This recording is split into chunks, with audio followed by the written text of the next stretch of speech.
The Adventure of the Veiled Lodger by Arthur Conan Doyle.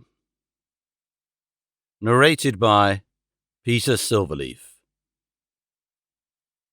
When one considers that Mr. Sherlock Holmes was in active practice for 23 years, and that during 17 of these I was allowed to cooperate with him and to keep notes of his doings, it will be clear that I have a mass of material at my command. The problem has always been not to find but to choose. There is the long row of yearbooks which fill a shelf, and there are the dispatch cases filled with documents, a perfect quarry for the student not only of crime, but of the social and official scandals of the late Victorian era. Concerning these latter, I may say that the writers of agonized letters, who beg that the honor of their families or the reputation of famous forebears may not be touched, have nothing to fear. The discretion and high sense of professional honor which have always distinguished my friend are still at work in the choice of these memoirs, and no confidence will be abused. I deprecate, however, in the strongest way the attempts which have been made lately to get at and to destroy these papers. The source of these outrages is known, and if they are repeated, I have Mr. Holmes's authority for saying that the whole story concerning the politician, the lighthouse, and the trained cormorant will be given to the public. There is at least one reader who will understand. It is not reasonable to suppose that every one of these cases gave Holmes the opportunity of showing those curious gifts of instinct and observation which I have endeavored to set forth in these memoirs. Sometimes he had with much effort to pick the fruit, sometimes it fell easily into his lap. But the most terrible human tragedies were often involved in those cases which brought him the fewest personal opportunities, and it is one of these which I now desire to record. In telling it, I have made a slight change of name and place, but otherwise the facts are as stated. One forenoon, it was late in 1896, I received a hurried note from Holmes asking for my attendance. When I arrived, I found him seated in a smoke-laden atmosphere, with an elderly, motherly woman of the buxom landlady type in the corresponding chair in front of him. "This is Mrs. Merrilow of South Brixton," said my friend with a wave of the hand. "Mrs. Merrilow does not object to tobacco, Watson, if you wish to indulge your filthy habits.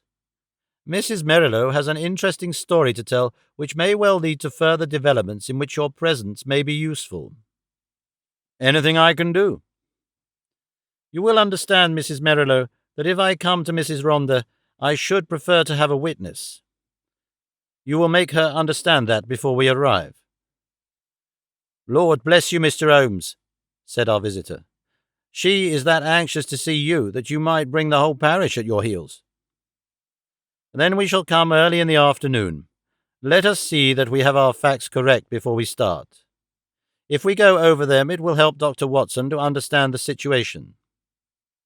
You say that Mrs. Rhondda has been your lodger for 7 years, and that you have only once seen her face?" "I wish to God I had not," said Mrs. Merrilow. "It was, I understand, terribly mutilated."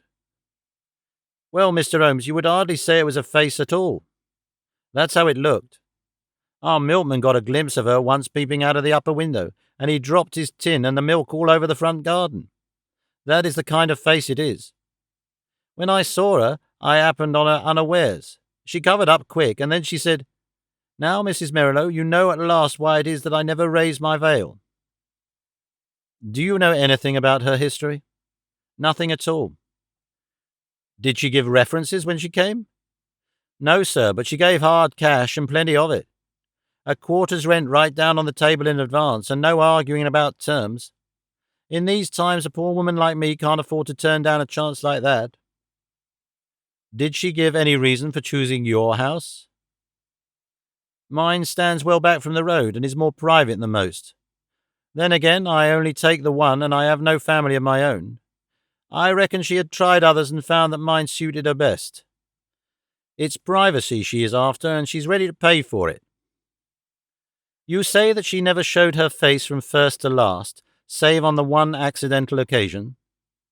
Well, it is a very remarkable story, most remarkable, and I don't wonder that you want it examined. I don't, Mr. Holmes. I'm quite satisfied so long as I get my rent. You could not have a quieter lodger, or one who gives less trouble. Then what has brought matters to a head? Her health, Mr. Holmes. She seems to be wasting away, and there's something terrible on her mind. Murder, she cries, murder. And once I heard her, you cruel beast, you monster, she cried.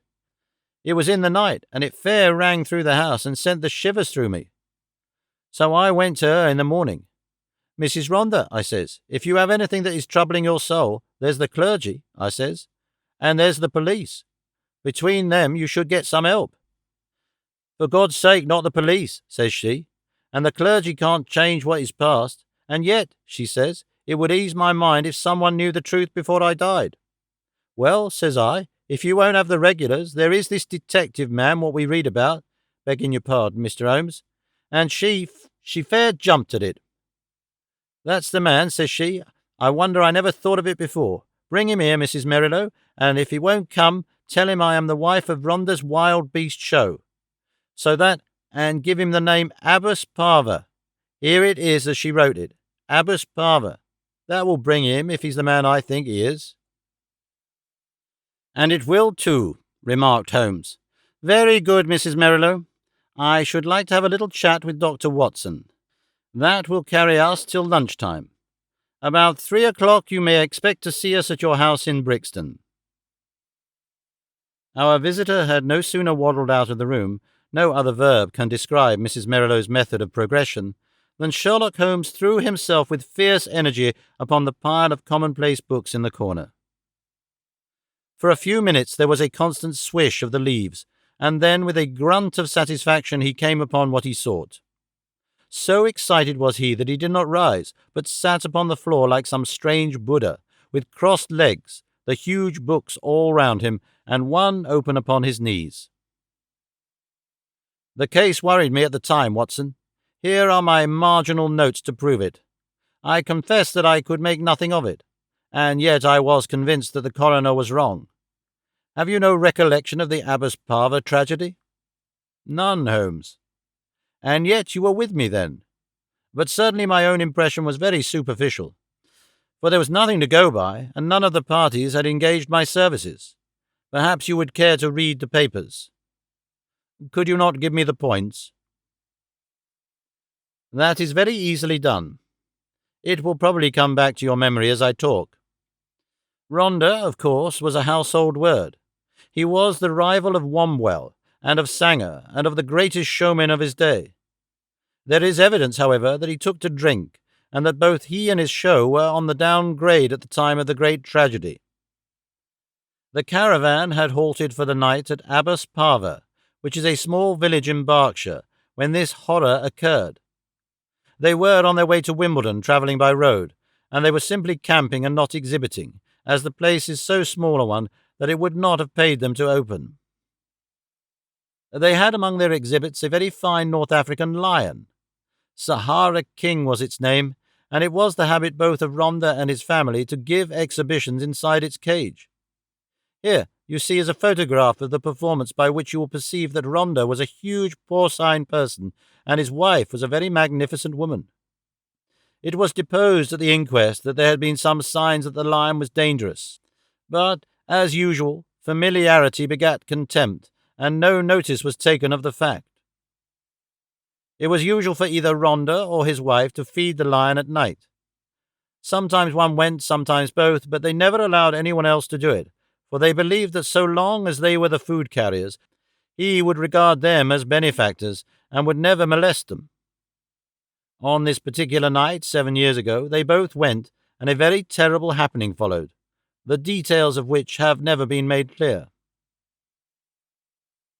It seems that the whole camp was roused near midnight by the roars of the animal and the screams of the woman. The different grooms and employees rushed from their tents carrying lanterns, and by their light an awful sight was revealed. Rhonda lay, with the back of his head crushed in and deep claw marks across his scalp, some 10 yards from the cage, which was open. Close to the door of the cage lay Mrs. Rhonda upon her back, with the creature squatting and snarling above her. It had torn her face in such a fashion that it was never thought that she could live. Several of the circus men, headed by Leonardo the strong man and Griggs the clown, drove the creature off with poles, upon which it sprang back into the cage and was at once locked in. How he had got loose was a mystery. It was conjectured that the pair intended to enter the cage, but that when the door was loosed, the creature bounded out upon them. There was no other point of interest in the evidence save that the woman, in a delirium of agony, kept screaming, "Coward, coward," as she was carried back to the van in which they lived.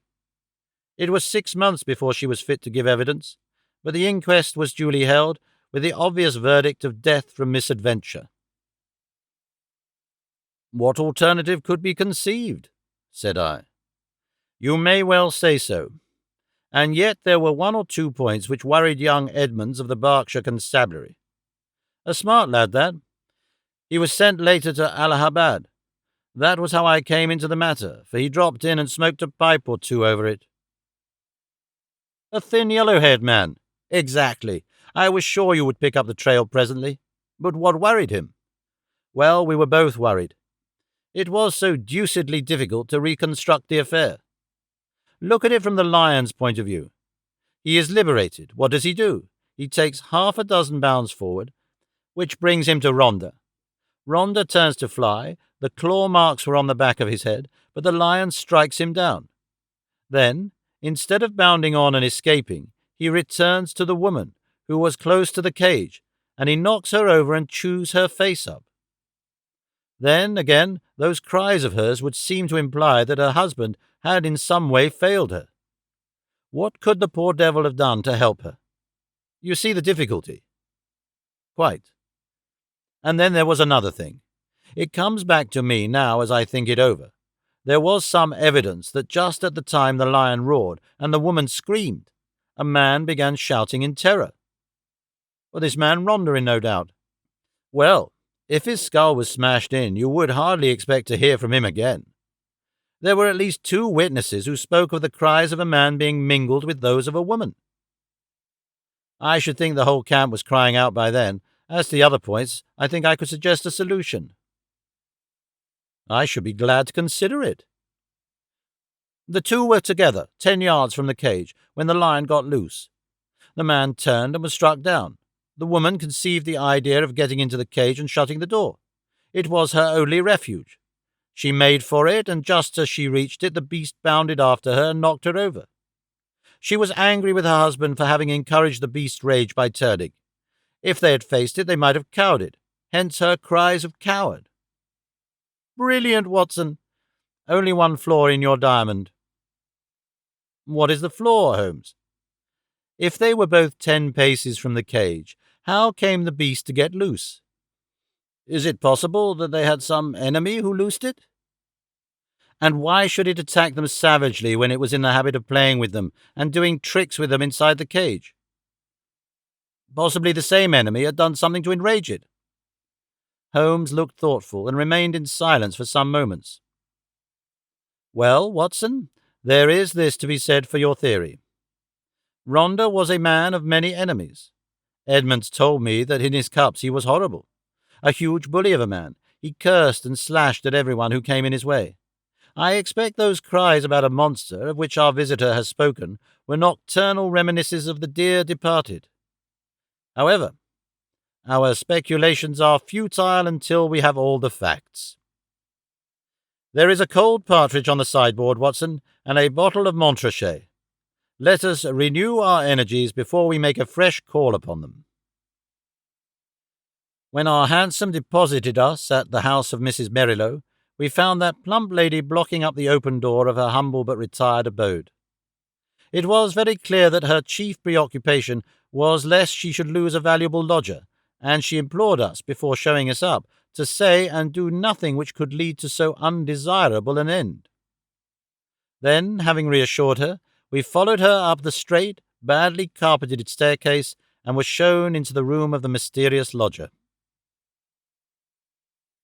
It was a close, musty, ill-ventilated place, as might be expected, since its inmates seldom left it. From keeping beasts in a cage, the woman seemed, by some retribution of fate, to have become herself a beast in a cage. She sat now in a broken armchair in the shadowy corner of the room. Long years of inaction had coarsened the lines of her figure, but at some period it must have been beautiful, and was still full and voluptuous. A thick dark veil covered her face, but it was cut off close at her upper lip, and disclosed a perfectly shaped mouth and a delicately rounded chin. I could well conceive that she had indeed been a very remarkable woman. Her voice, too, was well modulated and pleasing. "My name is not unfamiliar to you, Mr. Holmes," said she. "I thought that it would bring you."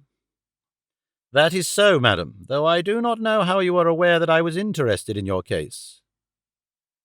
"I learned it when I had recovered my health and was examined by Mr. Edmonds, the county detective. I fear I lied to him. Perhaps it would have been wiser had I told the truth." "It is usually wiser to tell the truth. But why did you lie to him?" "Because the fate of someone else depended upon it. I know that he was a very worthless being, and yet I would not have his destruction upon my conscience. We had been so close, so close." "But has this impediment been removed?" "Yes, sir. The person that I allude to is dead." "Then why should you not now tell the police anything you know?" "Because there is another person to be considered. That other person is myself. I could not stand the scandal and publicity which would come from a police examination. I have not long to live, but I wish to die undisturbed, and yet I wanted to find one man of judgment to whom I could tell my terrible story, so that when I am gone all might be understood." "You compliment me, madam. At the same time, I am a responsible person. I do not promise you that when you have spoken, I may not myself think it my duty to refer the case to the police." "I think not, Mr. Holmes. I know your character and methods too well, for I have followed your work for some years. Reading is the only pleasure which fate has left me, and I miss little which passes in the world. But in any case, I will take my chance of the use which you may make of my tragedy. It will ease my mind to tell it. My friend and I would be glad to hear it." The woman rose and took from a drawer the photograph of a man. He was clearly a professional acrobat, a man of magnificent physique, taken with his huge arms folded across his swollen chest and a smile breaking from under his heavy moustache. The self-satisfied smile of the man of many conquests. "That is Leonardo," she said. "Leonardo, the strong man who gave evidence?" "The same. And this is my husband." It was a dreadful face, a human pig, or rather a human wild boar, for it was formidable in its bestiality. One could imagine that vile mouth, champing and foaming in its rage, and one could conceive those small vicious eyes darting pure malignancy as they looked forth upon the world. Ruffian, bully, beast, it was all written on that heavy-jowled face. Those two pictures will help you, gentlemen, to understand the story. I was a poor circus girl brought up on the sawdust, and doing springs through the hoop before I was 10. When I became a woman, this man loved me, if such lust as his can be called love, and in an evil moment I became his wife. From that day I was in hell, and he the devil who tormented me. There was no one in the show who did not know of his treatment. He deserted me for others. He tied me down and lashed me with his riding whip when I complained. They all pitied me, and they all loathed him, but what could they do? They feared him, one and all. For he was terrible at all times, and murderous when he was drunk. Again and again he was had up for assault, and for cruelty to the beasts, but he had plenty of money, and the fines were nothing to him. The best men of all left us, and the show began to go downhill. It was only Leonardo and I who kept it up, with little Jimmy Griggs the clown. Poor devil, he had not much to be funny about, but he did what he could to hold things together. Then Leonardo came more and more into my life. You see what he was like. I know now the poor spirit that was hidden in that splendid body, but compared to my husband he seemed like the angel Gabriel. He pitied me and helped me, till at last our intimacy turned to love. Deep, deep, passionate love. Such love as I had dreamed of, but never hoped to feel. My husband suspected it, but I think he was a coward as well as a bully, and that Leonardo was the one man that he was afraid of. He took revenge in his own way by torturing me more than ever. One night my cries brought Leonardo to the door of our van. We were near tragedy that night, and soon my lover and I understood that it could not be avoided. My husband was not fit to live. We planned that he should die. Leonardo had a clever, scheming brain. It was he who planned it. I do not say that to blame him, for I was ready to go with him every inch of the way. But I should never have had the wit to think of such a plan. We made a club. Leonardo made it, and in the leaden head he fastened 5 long steel nails, the points outward, with just such a spread as the lion's paw. This was to give my husband his death blow, and yet to leave the evidence that it was the lion which we would loose who had done the deed. It was a pitch-dark night when my husband and I went down, as was our custom, to feed the beast. We carried with us the raw meat in a zinc pail. Leonardo was waiting at the corner of the big van which we should have to pass before we reached the cage. He was too slow, and we walked past him before he could strike, but he followed us on tiptoe, and I heard the crash as the club smashed my husband's skull. My heart leapt with joy at the sound. I sprang forward, and I undid the catch which held the door of the great lion's cage. And then the terrible thing happened. You may have heard how quick these creatures are to scent human blood, and how it excites them. Some strange instinct had told the creature in one instant that a human being had been slain. As I slipped the bars, it bounded out and was on me in an instant. Leonardo could have saved me. If he had rushed forward and struck the beast with his club, he might have cowed it. But the man lost his nerve. I heard him shout in his terror, and then I saw him turn and fly. At the same instant the teeth of the lion met in my face. Its hot, filthy breath had already poisoned me, and I was hardly conscious of pain. With the palms of my hands I tried to push the great steaming, blood-stained jaws away from me, and I screamed for help. I was conscious that the camp was stirring, and then dimly I remembered a group of men, Leonardo, Griggs, and others, dragging me from under the creature's paws. That was my last memory, Mr. Holmes, for many a weary month. When I came to myself and saw myself in the mirror, I cursed that lion. Oh, how I cursed him! Not because he had torn away my beauty, but because he had not torn away my life. I had but one desire, Mr. Holmes, and I had enough money to gratify it. It was that I should cover myself so that my poor face should be seen by none, and that I should dwell where none whom I had ever known should find me. That was all that was left to me to do, and that is what I have done. A poor wounded beast that has crawled into its hole to die. That is the end of Eugenia Ronda.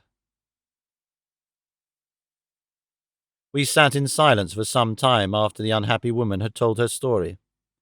Then Holmes stretched out his long arm and patted her hand with such a show of sympathy as I had seldom known him to exhibit. "Poor girl," he said, "poor girl. The ways of fate are indeed hard to understand. If there is not some compensation hereafter, then the world is a cruel jest. But what of this man Leonardo? I never saw him or heard from him again. Perhaps I have been wrong to feel so bitterly against him. He might as soon have loved one of the freaks whom he carried round the country as the thing which the lion had left. But a woman's love is not so easily set aside. He had left me under the beast's claws. He had deserted me in my need, and yet I could not bring myself to give him to the gallows. For myself, I cared nothing for what became of me. What could be more dreadful than my actual life? But I stood between Leonardo and his fate. And he is dead? He was drowned last month when bathing near Margate. I saw his death in the paper. And what did he do with this five-clawed club, which is the most singular and ingenious part of all your story? I cannot tell, Mr. Holmes. There is a chalk pit by the camp, with a deep green pool at the base of it. Perhaps in the depths of that pool? Well, well, it is of little consequence now. The case is closed.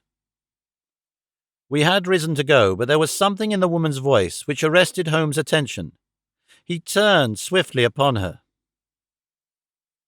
Your life is not your own, he said. Keep your hands off it. What use is it to anyone? How can you tell? The example of patient suffering is in itself the most precious of all lessons to an impatient world. The woman's answer was a terrible one. She raised her veil and stepped forward into the light. I wonder if you would bear it, she said. It was horrible. No words can describe the framework of a face when the face itself is gone. Two living and beautiful brown eyes looking sadly out from that grisly ruin did but make the view more awful. Holmes held up his hand in a gesture of pity and protest, and together we left the room. 2 days later, when I called upon my friend, he pointed with some pride to a small blue bottle upon his mantelpiece. I picked it up. There was a red poison label. A pleasant almondy odour rose when I opened it. Prussic acid, said I. Exactly. It came by post. I send you my temptation. I will follow your advice. That was the message. I think, Watson, we can guess the name of the brave woman who sent it.